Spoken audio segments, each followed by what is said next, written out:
Assalamu alaikum. Futbol Federasyası'nın başçısı Kamşey Kıdırşayeviç. Sizdin adamzatqa bir жақсы қалаған, денсаулық қалаған жақсы сөзіңіз бар. Жаш балдардан ақсақалдарға чейин футбол ойнасын деп. Біз Зардалы айылы тұрғындары да футбол ойнағымыз келеді. Жаштары, ақсақалдары bir futbolduk аянча құрып берсең Зардалы айылға да. Мына Садыр Нұрғызевич өзгөчө көңіл буруп Зардалы айылы өнүгүүдө.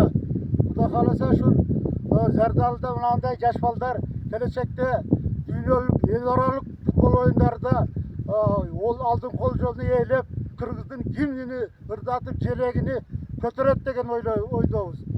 Biz дагы мына өзбек мамлекетте кембидек. Кудай калса биздин команда дагы биринчи лигага чыгат деген тилегибиз бар. Урматтуу Камчы Кыдыршаевич, президент келди, министрлер келди. Сизди дагы зарыл ишиңиz болбосо да Zardalыга bir келип келсеңиz деп күтүп жүрөбүз.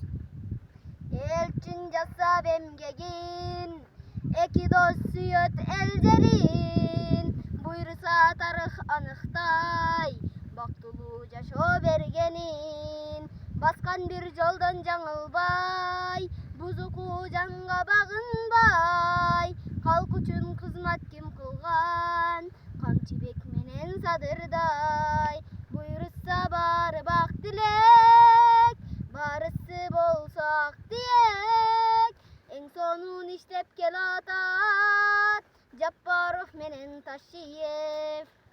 Ya barakallah. Rusya yazdı kaldı Rusya'yı bu. Oldu.